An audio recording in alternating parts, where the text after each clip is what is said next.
pertemuan mata kuliah struktur beton 2. Dalam kali ini, pertemuan ke-13, kita akan membahas mengenai fondasi footplate gabungan, ya, yang tentunya sesuai dengan SNI 2847/2019.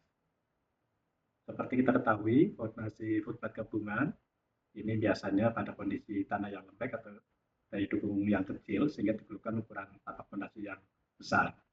Namun, terkadang jarak antar kolom berdekatan menyebabkan fondasi telapak saling tumpang tindih, sehingga dalam perencanaan tulangan bentur arah memanjang atau arah X dianggap sebagai fondasi seperti pada balok yang menahan beban merata. Untuk arah memendek sumbu Y, beban kolom dianggap disebarkan merata pada suatu lebar fondasi yang besarnya sama dengan ukuran kolom ditambah dengan panjang tebal efektif lap di kedua sisi kolom, sehingga lebarnya menjadi T plus 2D. Ini suatu contoh mungkin akan mempermudah dalam rekan-rekan memahami kasusnya. Jadi suatu fondasi gabungan memikul 2 kolom dengan data tinggi timbunan 1,5 meter berjenis tanah, yaitu 16 kN per meter kubik, mutu beton FC aksen 25 MPa, mutu baja FJ 400 MPa, kemudian tegangan izin tanah adalah sigma all itu 260 kN per meter persegi. Jadi dapat dilihat pada gambar, ya, di mana diketahui pada kolom 1 ada beban PD, yaitu aksial akibat beban mati 800 kN, PL beban aksial akibat beban hidup 530 kN, kolom ukuran 400 x 400 mm persegi. Kemudian pada kolom 2 ukuran 500 x 500 mm persegi dengan beban PD-nya 1100 kN dan PL-nya 620 kN. Di sini diketahui jarak sisi kiri fondasi sampai pada as kolom 1 600 mm, kemudian jarak as antar kolom 1 dan 2 4800 mm. Merencana berapa lebar totalnya dan berapa panjang totalnya.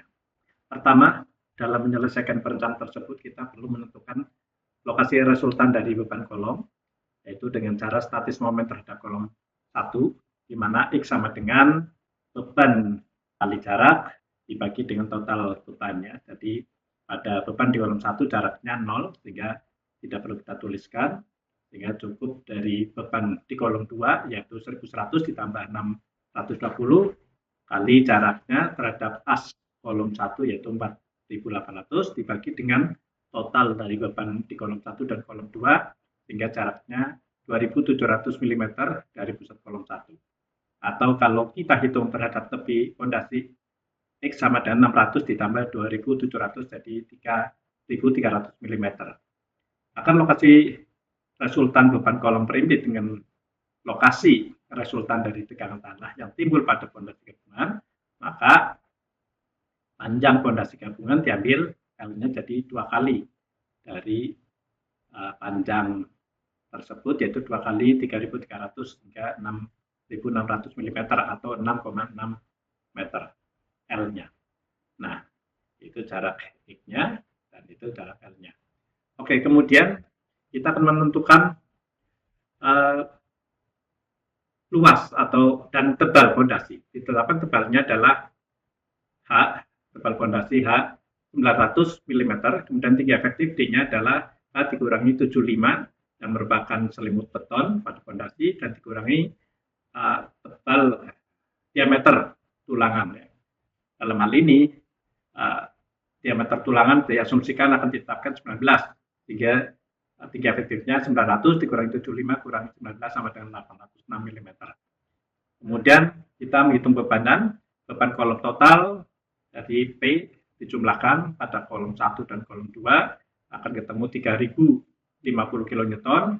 Kemudian beban netonya tentu dari beban dari dukun tanah 260 dikurangi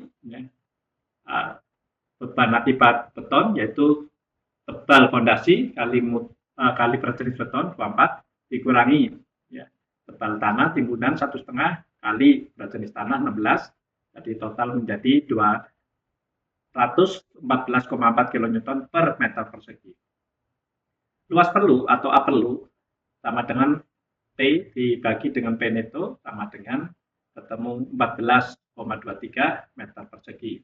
Sehingga kalau diketahui L-nya 6,6, maka P-nya lebar fondasi sama dengan A perlu bagi L ketemu 2,2 meter. Jadi ukuran fondasi 6,6 kali 2,2 meter persegi. Selanjutnya menentukan tegangan tanah ultimate akibat beban kolom berfaktor. Pertama kita hitung beban aksial kolom pada kolom 1, PU1 sama dengan faktor akibat beban mati 1,2 kali 800 ditambah 1,6 adalah faktor beban hidup ya, kali 530 ketemu 1808. Begitu juga pada kolom 2 PU-nya dan cara yang sama akan ketemu 2312 kN sehingga totalnya 4120 kN. Maka tegangan tanah sama dengan total beban dibagi dengan luasan sehingga ketemu 183,75 kN per meter persegi. Nah, kita coba menghitung dan menggambar diagram gaya lintang untuk nanti dalam perjalanan geser. Pertama, beban merata QU-nya tadi 283 kali 75 kali lebarnya. Lebarnya 2,2 menjadi 624,25 kN per meter.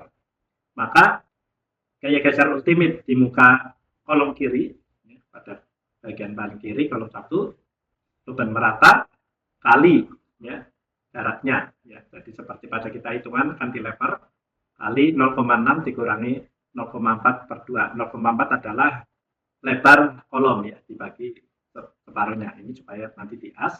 Ya, jadi sama dengan plus 249,7 kN.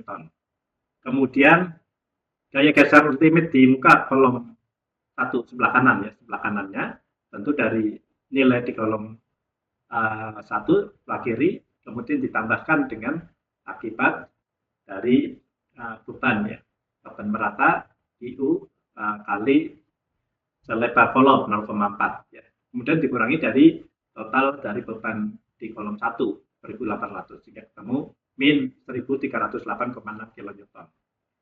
Nah, kemudian beban geser di muka kiri kolom 2. Dari nilai tersebut kemudian kita tambahkan ya beban merata kali pada jarak dari kolom 1 ke kolom 2 yaitu bebannya rata 624,29 kali jaraknya 4,8 dikurangi 0,4 per 2 itu adalah lebar kolom 1 dan dikurangi 0,5 itu lebar kolom 2 per 2 sehingga totalnya plus 1406,98 kN. Kemudian beban geser ya. Beban geser pada kolom 2 di sebelah kanannya. Beban yang tadi kemudian ditambahkan dengan beban merata selebar dari kolom ya, yaitu 0,5 dikurangi total beban pada kolom 1 yaitu 2312 sehingga totalnya min 592,98. Nah, dari situ dapat rekan-rekan perhatikan pada gambar SFD-nya gitu ya. Jadi ada nilainya yang sudah sesuai dengan hasil hitungan. Nah, kemudian diketahui bahwa lokasi di mana SFD sama dengan 0 itu terjadi pada jarak 2,09 di mana dapat kita hitung caranya adalah Fx sama dengan 0, maka Fx-nya itu jadi bisa dilihat pada kolom sebelah kanan kolom 1 1306 ya dikurangi beban rata kali X-nya belum tahu.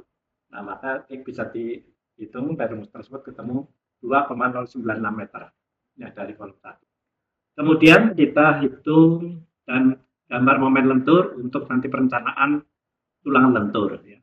Pertama, kita menghitung beban merata, yaitu 2803,75 kali lebarnya, yaitu 2,2, tadi ketemu 624,25. Ya. Maka momen U, ya, momen ultimate 1 di muka kiri kolom 1 sama dengan ya, rumusnya seperti pada cantilever setengah QL kuadrat ya. Setengah Q-nya adalah 624,25, nah, L-nya atau X-nya sama dengan 0,6 adalah panjang dari tepi sampai as kolom dikurangi separuh dari lebar kolom 1 yaitu 0,4 per 2 kali kuadrat ketemu 49,94 kN. Kemudian di MU2 kolom muka kanan, di muka kanan ya, kolom 2 ya. Sama itu ya caranya. Tengah X kuadrat. X-nya diambil dari 1,2 ya, dari tepi kanan ke as kolom dikurangi dengan lebar kolom 2 ya, kuadrat, jadi ketemu 281,6128 kN. Nah, itu bisa kita lihat pada gambar PMD-nya di bawah ya. Kemudian momen maksimum tentunya pada jarak ya, X sama dengan 2,896 terhadap apa? Terhadap tepi pondasi, sehingga momen maksimum dapat itu tengah Gx kuadrat, tengah kali G-nya adalah atau pendataan 624,25 kali X-nya 2,869 kuadrat dikurangi beban total pada kolom 1 1086 kali jaraknya terhadap di mana X tersebut SFD sama dan 0. Jadi dikurangi X-nya dikurangi 0,6 yaitu as ya, as kolom sampai pada tepi 0,6 ketemu min 1533,43 kN. Nah, kemudian kita akan memeriksa ketebalan pondasi apakah sudah memadai terhadap geser satu arah. Ya. Geser satu arah, kita pertama perlu menghitung kelilingnya, ya, bidang geser. Nah, untuk bisa menghitung bidang geser, kita menghitung tinggi efektifnya yaitu D806 seperti perhitungan semula. Kemudian ya, itu kemudian V maksimum ya, itu geser maksimum pada tepi kiri kolom 2 kita ambil pada dari kolom 1 dan 2 yang terbesar bebannya ada di kolom 2. Jadi kita pada kasus di kolom 2 maka VU satunya ya, sama dengan beban ultimate dikurangi D kali QU ya. Jadi PU-nya adalah 1406,89 itu dihitung dari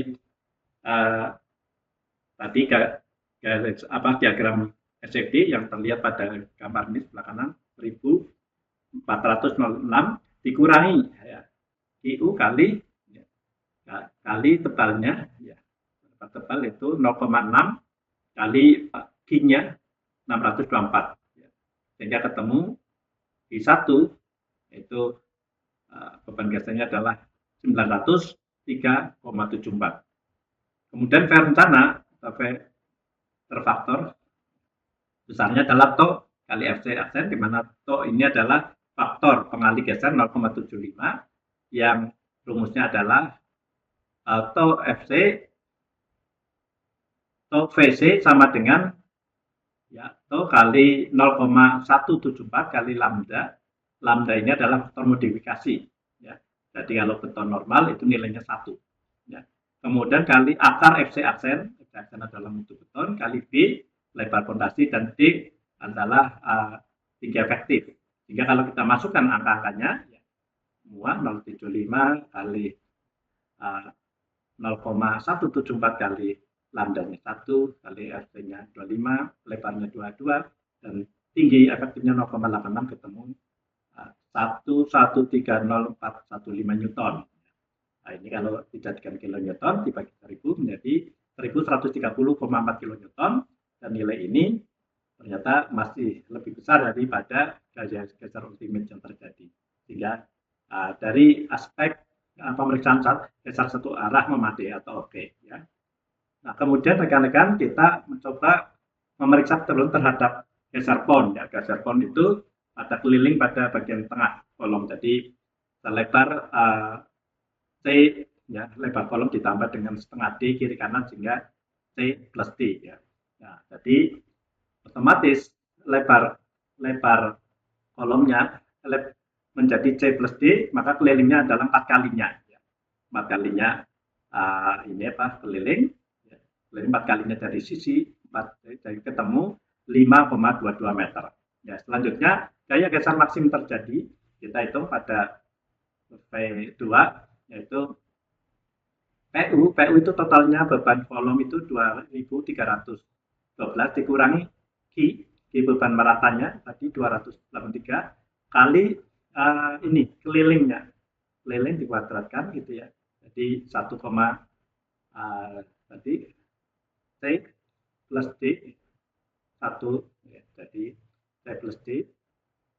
Jadi PU yang 2 masih sama dengan PU yang 2 pada kolom 2, yaitu total beban pada kolom 2 2.312 kali QU ya, QU-nya adalah 283,7 dikali dengan sisi geser ponnya yaitu C plus D 1,306 dikuadratkan ya 2 kali. Nah, sama dengan 1828,03 kN. Jadi nilai kuat geser dua arah untuk beban beton ini ditentukan terkecil dari 3 kondisi. Pertama, FC aksen sama dengan 0,17 kali dalam kurung 1 plus 2 per BC. Ya. BC itu adalah nah, jadi VC1 sama dengan 0,17 kali dalam kurung 1 plus 2 per BC kali lambda kali akar FC aksen kali D0 per D. Ya. Ini kalau kita masukkan, di mana rekan-rekan BC adalah rasio sisi panjang terhadap sisi pendek dari beban terpusat. Kita ambil nilainya 1, kemudian lambda kita hitung adalah ini adalah kolom pada bagian dalam, ya, nilainya dan maksudnya lambda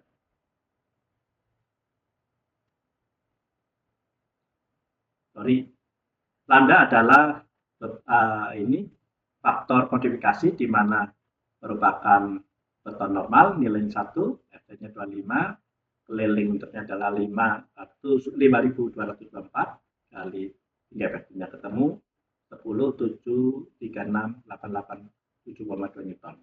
Kemudian VC2-nya adalah 0,083 kali dalam kurung ya, alfa S itu adalah nilainya 40 untuk kolom pada bagian dalam, 30 untuk kolom bagian tepi, ya, dan 20 untuk kolom sudut. Jadi kalau kita ini berasumsi ini adalah kolom pada bagian dalam, maka alfa S itu nilainya 40 berarti. Ya. Kemudian dia adalah 3T per B0. B0 itu keliling dari geser ponnya tadi. Ya. Kemudian ditambah 2 kali dalam kurung ya kali lambda itu tadi nilainya 1 akar F section dari B0. Jadi kalau kita masukkan parameter nilainya ketemu 14.278.709,12 Newton. Kemudian opsi pada gaya geser yang ketiga yaitu rumusnya adalah 0,33 kali lambda kali akar F section kali B0 kali D. Ya, lambdanya tadi nilainya 1, kita masukkan menjadi 6.947.397,6 dan kita tadi diambil terkecil dari 3 kondisi, maka kita ambil yang pada posisi 3 dipilih, sehingga nilai gaya geser rencana atau nilai gaya geser terfaktor faktor ton yang kita ambil 075 947 397,6 ketemu 5210 548,2 Newton, atau kalau dalam kilo Newton kita bagi 1000 menjadi 5210,548 kilo Newton. Dan ini ternyata hasilnya sudah lebih besar dari kondisi gaya geser ultimate pada kondisi 2 ini, yaitu 1828,03. Sehingga secara perencanaan ini dianggap bahwa ketebalan rencana fondasi tadi 900 mm dianggap masih memadai. Nah, kemudian kita mau merencana tulangan. Tulangan pertama adalah tulang lentur memanjang. Untuk itu kita perlu memperhitungkan momennya dulu. Momen ultimate maksimum itu terjadi dari hasil tadi perhitungan PMD ketemu 1.503,3 kN ya. Dan itu terjadi di tengah ya. Jadi di mana SFD sama 0. Kemudian dalam perencanaan kita hitung Rn sama dengan MU, ya. Momentum ini dibagi dengan tau kali B kali D kuadrat. Kita masukkan parameternya. Hati-hati, satuannya cuma ya sama, ini kalikan 10/6 supaya di awal kita menjadi satuannya satuannya menjadi meter dan milimeter dan newton. Nah, kemudian tau itu kita faktor lentur 0,9, ketemu Rn 1,192, kemudian rho adalah rasio, ya, tulangan dibagi dengan bidang besar, ya, B kali D. Rho perlu sama dengan rumusnya adalah 0,83 Fcm dibagi Fy kali dalam kurung caranya 1 min akar 1 min 2 Rn per 0,85 kali Fcm.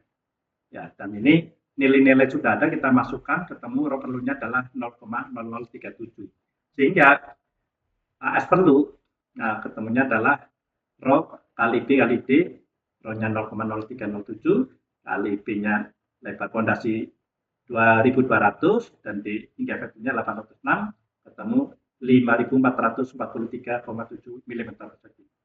Tetapi kita dibatasi pada kondisi minimum adalah 0,0018 kali B kali H.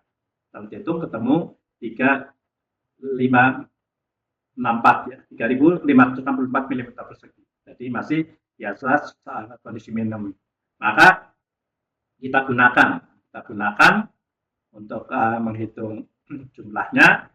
Ya, kalau kita gunakan dengan tulang diameter 19, maka setiap tulangan luasnya adalah 1/4 pi d kuadrat, ketemu 283,39 mm, sehingga jumlahnya total dari as perlu dibagi as persatuan, ya, ketemu 19,2. Kita ambil 20, ya, jadi digunakan 20 diameter 19. Nah, kemudian spasinya tinggal dari lebar kolom itu dibagi dengan jumlah tulang 20, ketemu 110. Maka dapat kita gunakan paling tidak mempermudah dalam kepentingan praktis, spasinya gunakan 100 mili atau 10 cm. Ya, kita pasang, ya, pada yang momentum, yaitu di tengah adalah pada bagian di atas. Kemudian untuk AS minimum dapat digunakan 13, ya, dengan spasi 150, di bawah dipasang di bawahnya. Kemudian perencanaan tulang lentur arah memendek, ya, yaitu pada selebar 2,2 meter. Nah, kita hitung lebar lajur pada B1 adalah lebar kolom ditambah 2 sisi kolom ditambah D. Ya, jadi pada kolom 1, lebar kolomnya adalah 40, kemudian sisi kolom luar adalah 40, kemudian tinggi efektifnya tadi 800,6. Jadi ketemu 1660 mm atau kita dekatkan menjadi 1,6, ya, lebarnya kira-kira. Nah, kemudian tegangan tanah ultimate di bawah kolom 1, ya, atau sama dengan PU1 dibagi dan lebar fondasi, ketemu 1000, ya, PU1 ada beban pada kolom 1, ya, ini. Nah, kemudian dibagi dengan sisi lebarnya 2,2, ketemu tegangannya adalah 821,80 kN per meter persegi. Nah, jarak tepi fondasi ke muka kolom 1 dalam arah pendek dapat kita hitung, kita asumsi ini sebagai Y1 sama dengan lebar fondasi dibagi 2, ya. Kemudian dikurangi lebar kolom dibagi 2, jadi 2200 bagi 2 dikurangi 400 bagi 2 ketemu 900. Nah, ini untuk tadi memberikan jarak Y1-nya, sehingga pada momen di muka kolom 1, jadi kita hitung setengah dikurangi, ya. Jadi momen di muka kolom 1 sama dengan setengah kali tau, ya, kali jaraknya Y1 kuadrat. Jadi setengah sigma tonnya itu 821,82 kali jaraknya 0,9 kuadrat, ketemu 332,840 Newton. Kemudian seperti tadi Rn sama dengan Mu per tau kali B1 kali D kuadrat, kita masukkan, ya, nilai M-nya ketemu yang tadi, yaitu 3 ini, kali satuannya disesuaikan 10/6, ketemu R-nya 0,358. Sehingga rho perlunya ketemunya 0,85 Fcm per Fy kali dalam kurung 1 min akar 1 min 2 Rn per 0,85 Rn ketemu 0,000897. Nah, sehingga AS perlu dapat itu kali B1 ya. B1 kali D-nya maka ketemu 1156 ya. Nah, kemudian kita cek AS minimum loss minimum ya 0,0018 kali B1 kali H ya, ketemu 2520. Nah, karena AS perlu itu ternyata di bawah AS minimum, maka kita gunakan yang AS minimumnya. Maka dengan D19 ya, kebutuhannya itu menjadi 10 ya. Kita hitung 10, luasnya ketemu AS-nya 5660 mm ya, dengan spasi tadi pada jarak 1600 dibagi 10 ketemu 80, kita bulatkan menjadi 150 mm. Nah, itu. Nah, sehingga kita pasang pada kolom 1 seperti itu. Nah, hal yang sama untuk kolom 2. Nah, bedanya di kolom 2 ini karena lebar kanannya masih cukup panjang, jadi kita hitung lebar kolom plus 2 kali D. Ya. Lebar kolomnya ada 500 plus 2 kali D. Ya. Nah, ketemu 2,6. Nah, kemudian hal yang sama seperti tadi di kolom 2, sigmanya ketemu 1050,91 kN. Nah, jaraknya lebar dibagi 2 dikurangi kolom, ya lebar kolom dikurangi bagi 2 ketemu 850. Nah, sehingga dengan jarak itu dapat kita menghitung untuk momen di muka kolom 2 kemudian tengah kali ya, sigma kali Y kuadrat per kuadrat. Nah, itu. Nah, ketemu 332,8 kN. Rn-nya rumus yang sama seperti tadi di kolom 1 ya, ketemu 0,219 dan rho perlu ketemu 0,0055. Kita cek AS perlunya ketemu 1153, tapi AS minimumnya ketemu 4212, sehingga gunakan pakai dasar AS minimum ya. Kita gunakan dengan diameter 19, maka dapat kita hitung jumlahnya hingga 15 kali diameter 19 ketemu AS-nya 4250,95 dan jaraknya maka dibagi dengan jumlah lebar tadi ketemu 50. Jadi kita pasang 15 diameter 19 pada spasi 1500 seperti pada gambar. Jadi kita gambar ini hasil perencanaannya seperti itu ya. Pada kolom 1, kolom 2 pada lebar, jadi ini tulang panjang arah ini adalah totalnya 20, diameter 11, spasinya 150. Ya, demikian juga untuk ke arah pendek sama. Nah, sedangkan pada yang di bawah jumlahnya ini pada kolom 1 13 diameter 19 pada jarak 150. Pada kolom 2 juga sama 13 jarak. Nah, berbeda pada arah memendek ya, memendek itu pada bagian atas tadi hampir sama, pada arah panjang jumlahnya 20, diameter 19, spasinya 150. Pada kolom 1 ini jumlahnya 10 ya, dan pada kolom 2 jumlahnya 15. Jadi kalau digambar secara potongan di atas dan pada gambar di denah seperti itu. Nah, dalam hal kepentingan praktis di lapangan dengan 90 itu nanti tulangan lentur itu ditekuk, ada panjang penyaluran ya, sampai pada ada overlap antar tulang 1 dan 2. Bahkan pada tulangan yang ini terpotong ini ada tulangan susut ya, perlu ini kadang disambungkan ya. Nah, untuk kan praktis walaupun jumlah apa yang diperlukan bisa kalinya kadang di lapangan kita gunakan hampir sama. Jadi bisa diteruskan disambungnya.